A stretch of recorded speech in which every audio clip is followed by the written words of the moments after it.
Ah, what a beautiful day. I can't believe how well the channel's doing. I'm producing tons of engaging content. Nothing could go wrong. Oh. Yeah, you know what time it is. Hey everybody, Joseph Rothschild here, aka MBT, back again with another episode of 10-Minute Testing. Today we're playing Trinity, and if you're new here, get used to this. Part of optimizing untiered decks is optimizing decks for unsupported formats. There's just been a ban list which wiped out a significant amount of the previous best decks, Machine Good Stuff, Zombies, and Orcust among them, so let's see if we can effectively predict the future of my favorite fan format. Today we'll be looking at Destiny Hero, Giant Ballpark, and Weathery. But first, for those of you still unfamiliar with the third greatest format of all time, currently edging out DB Customs only, I'll give you a quick rundown of what the format's about. In an attempt to resolve the massive advantage swings, OTKs, and general speed of modern Yu-Gi-Oh!, Trinity format is a format with several rule changes and a custom ban list. The rule changes are the following. 1. You can only summon effect monsters 3 times per turn. 2. You can only play one of any individual card. And 3. You can play an additional copy of any unlimited card, a first copy of a semi-forbidden card, or 2 co-forbidden cards for every 5 additional cards you include over the minimum main deck size of 30. Like every Trinity video, this one will be released alongside a dueling book tournament to be held over the course of the next few weeks. Doing well in this tournament qualifies you for our Champs tournament with sweet prizes. Links are in the description and signups end tomorrow, so get on it. The first deck we'll take a look at is Destiny Hero, or as I've been calling it, Hero Endgame. This monster piece integrates heroes from across time and Neo space to enable extremely powerful one-card fusion setups. Your core linear play will be either finding Stratos and using the massive advantage engine of the Destiny heroes to draw into good stuff, or finding Keeper of Dragon Magic and then searching Fusion Destiny, Neos Fusion, or, in a pinch, Instant Fusion. While Dominance is banned and Dragoons is garnety, and not particularly game-winning, Fusion Destiny is exceptionally good at either making dangerous for a plethora of foolish burials, or more likely, dystopia. If you're summoning the latter, you can send Dynatag for a guaranteed pop. Neos Fusion is an amazing mid-game option, and Brave Neos represents a foolish burial, a search of covert contact, and a blanked removal spell. Likely, these giant advantage swings should be more than enough to condemn your opponent to a fate worse than Thanos's when Ant-Man crawls up... No, wait, sorry, this spoiler. So with that, let's get into the card by card. First, our monsters. We're playing 1 copy of Elemental Hero Neos, who I guarantee will show up in your opening hand, 3 copies of Malicious, because of course he is unbound, Dynatag, Keeper of Dragonic Magic, Elemental Hero Stratos, Dark Grepher, Destiny Hero Celestial, Destiny Hero Decider, Armageddon Knight, Elemental Hero Blazeman, Elemental Hero Shadow Mist, Vision Hero Vion, Summoner Monk, Mathematician, Ash Blossom and Joyous Spring, and Destiny Hero Disc Commander featuring Errata. For spells, we're on E, Emergency Call, Allure of Darkness, Neos Fusion, Polymerization, Reinforcement of the Army, Miracle Contact, Mind Control, Fusion Destiny, Pot of Avarice, Hero Mask, which is effectively just a second Foolish Burial in this deck, Foolish Burial number 1, Cosmic Cyclone, Called by the Grave, Twin Twisters, Premature Burial, and Upstart Goblin. For traps, we're on 2 copies of Super Team Buddy Force Unite, 1 copy of Infinite Transience, Bottomless Trap Hole, Paleozoic Dynamiscus, Mirror Force, Torrential Tribute, Return to the Front Lines, Ring of Destruction, Dark Factory of Increased Production, Call of the Haunted, and D Tactics. We're on 4 Trinities, 2 additional copies of Keeper of Dragonic Magic, an additional copy of Fusion Destiny, and the semi-limited Elemental Hero Honesty Neos. In the extra, we're on Destiny Hero Dystopia, Vision Hero Adoration, Vision Hero Trinity, the namesake card of the format, and a pretty cool OTK tool, Elemental Hero Brave Neos, Elemental Hero Neos Knight, Destiny Hero Dangerous, Tornado Dragon, Diagusto Emerald, Nightmares Unicorn Phoenix and Cerberus, Extra Hero Cross Crusader, Wee Witch's Apprentice, Lanphalinkus, and Linkaribo. So with that, let's jump into a game. Our match is up against Noble Knights. Noble Knights is a particularly good Trinity deck, but unfortunately contains the single card with more ruling disputes than any other Trinity playable, Noble Knight Boars. We're going second, which is great news for us because Neos Fusion gets a lot better when you're on the draw. Our opponent's going to lead with a copy of Reinforcement of the Army, finding a Noble Knight Gwaine. They'll normally summon a copy of Artorias and Special Gwaine, going into, oh god, bear with me, Kustenian?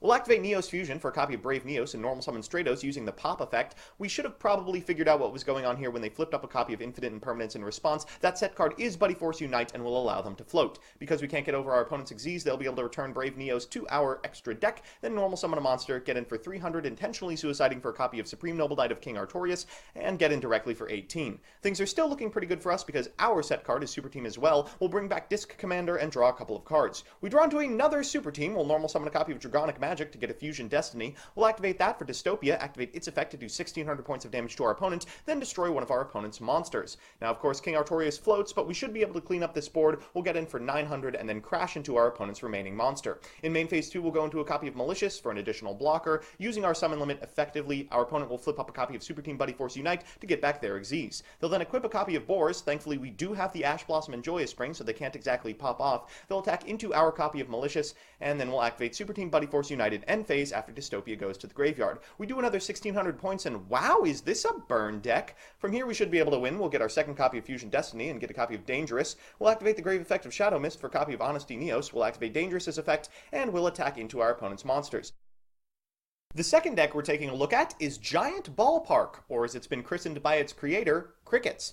I know this is my third Ballpark adjacent upload this week, but I promise after this I will take a hardline stance against insects.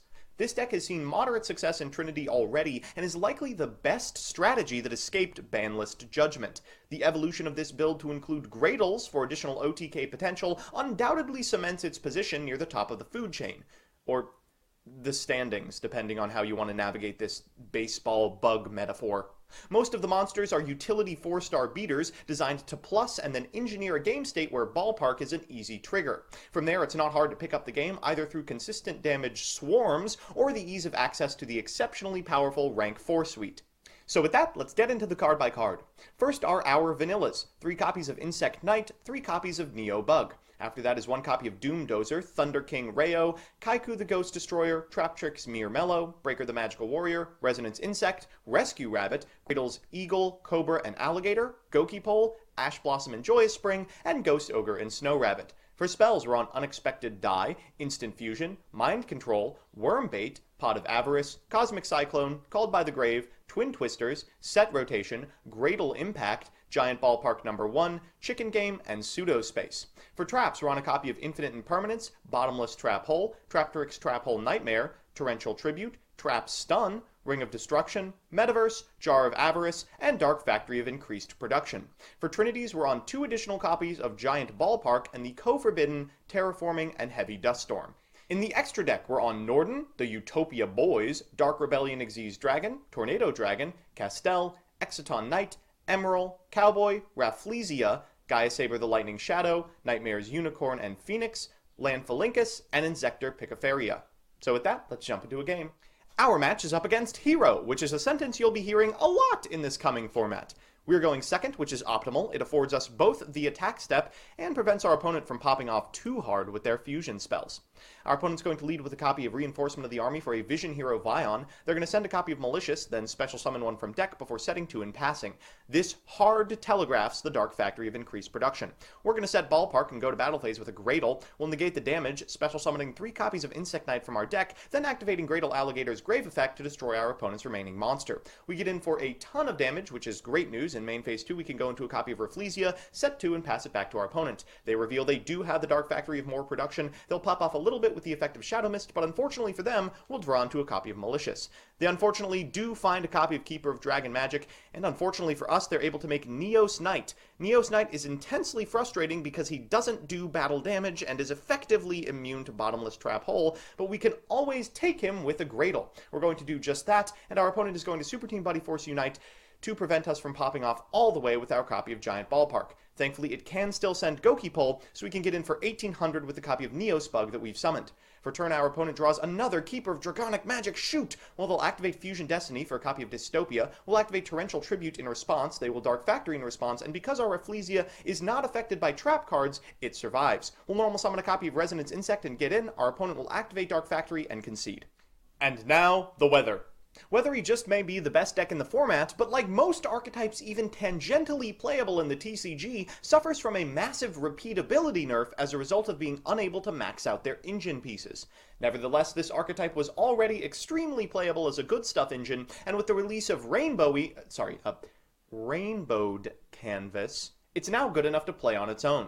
The individual monsters aren't super exciting, but with the right canvas setups, they're able to consistently sequester cards in the opponent's hand, push through for medium amounts of damage, and prevent set traps from ever having the opportunity to be activated. We're pairing this strategy with Trinity All-Star TGU engine, so we can find our Snowies early and often. So with that, let's get into the card by card. We're on the Weather Painter Aura, Mana Dragon Xenotron, Hecatrice, Phantom Skyblaster, Thunder, Sun, Cloud, and Rain, Tour Guide, Sangan, and Skarm, followed by the Weather Painter Snow, the best card in our deck, Ash Blossom and Joyous Spring, Ghost Ogre and Snow Rabbit, and Watch Cat, a card that searches continuous spells.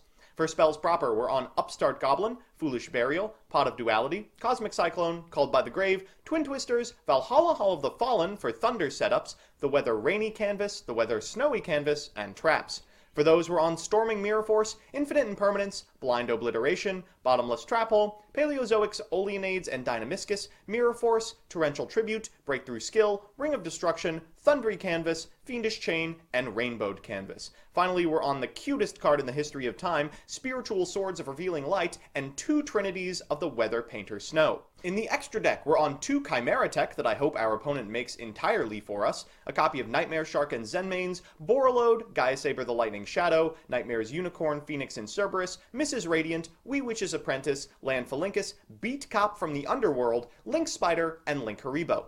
With that, let's jump into a game. Our match is up against, say it with me folks, Hero. We're going first, which is no small comfort. It means we'll be able to set up uninterrupted. Unfortunately, we'll need it in order to beat through the multitude of spell and trap destruction at Destiny Hero's disposal. We'll lead with a copy of Snow, setting a Snowy Canvas. After that, we're going to search a copy of Thundery Canvas before setting it and a sword. We'll pass it back to our opponent, who will lead with a copy of Solid Soldier. That Solid Soldier, unfortunately, is going to special summon a copy of Celestial, which is fantastic against us. When they go to attack, they'll target this copy of Snowy Canvas. We'll tag out in response for a copy of Aura, but we are going to lose it, take 16, and take 13 as well. It gets worse. In main phase 2, they'll go into Tornado Dragon, destroying our set card, then in draw phase, destroying our Thundery Canvas. Well, we at least get Snowy back, so we can tribute it for a copy of Aura, resetting this copy of Snowy Canvas, and then we can attack over for 100. It's something at the very least. We'll end on a copy of Rainbowed and an additional set card. In standby phase, this copy of Aura returns, and our opponent's going to normal summon a copy of Neos Alias. They'll go to battle phase and special summon a copy of Juragato, and I think allowing Aura to die is less devastating than losing to a rank 4. After that, they'll go into Adoration. We thankfully do have the Bottomless, so they'll make a blocker and pass. For turn, we draw a copy of Breakthrough Skill, which may come in handy. We'll normal summon a copy of Thunder. They'll activate Torrential Tribute, which is terrible against us. It allows us to banish 4 cost and add a copy of Sun to hand. That sucker comes back in the standby phase. They'll set a copy of Mirror Force, activate Celestial's effect, set 2 additional cards, and pass it back. We draw a Sun, we'll activate Rainbowed and attack. And there's Heavy Dust Storm. Okay, well, we can return one of the cards back to hand. Unfortunately, it's the wrong one. We do 1,700 points of damage, set a card, and hope for the best. Our opponent draws a fantastic discard target. They're going to set this copy of Dynamiscus before passing it back to us. We'll activate Valhalla, attack, and this is prime Mirror Force position. We'll normal summon a copy of Snow. They'll activate Dynamiscus at end step and destroy one of our remaining sets. Thankfully, they do draw dead, so we have basically one turn to turn this around. Sangan is a prime mover. We'll go into a copy of Beat Cop before getting a Sky Blaster to hand, attacking directly for 1,000. We'll pass it back to our opponent, who for turn draws... Well, Super Team isn't fantastic with no warriors on the field. We draw TGU. We'll normal summon a copy of Phantom Skyblaster and use the tokens to go into Wee Witch's Apprentice. We'll attack, and unfortunately they do have a target, but fortunately it's not particularly good. They're going to bring back both Dynamiscus and Juragato. We will go ahead and crash into Juragato, adding back this copy of Aura and passing it to our opponent. For turn, our opponent draws Fusion Recycling Plant. Boy, we're getting pretty lucky here. This means that we're going to have Tribute Fodder for our copy of Aura. In standby, we'll activate the effect of Phantom Sky Blaster. Can't forget that. And then we'll reset this copy of Thundery. We'll attack into Juragato, and then in main phase 2, do nothing. God, this is peak Yu-Gi-Oh! They draw into D-Draw, and God is smiling upon us this day. We'll normal summon a copy of Tour Guide from the Underworld to get our remaining target, Skarm, from our deck, getting in for 20 22, 1,800. We need one additional fade, and we should be able to win this. We'll go into his Zen mains and hope for the best. It's... oh god, it's Stratos. Well, thankfully, we have just the thing, this set copy of Breakthrough Skill negating its effect. After that, we should be able to win. So, that's that. Again, if you have any interest in this format whatsoever, please join the Discord community for pickup games and tournaments. While I appreciate all of my viewers, a special thanks to my patrons, especially Colin Whalen, Michael Salmuir, Ace Enigma, Adrian Bra, and Distrin. If you want to see me play the decks I make on this show on stream, I'm on twitch.tv/mbtygo every Monday from 7 to 9 p.m. Eastern Standard Time. Otherwise, I'll see you next time.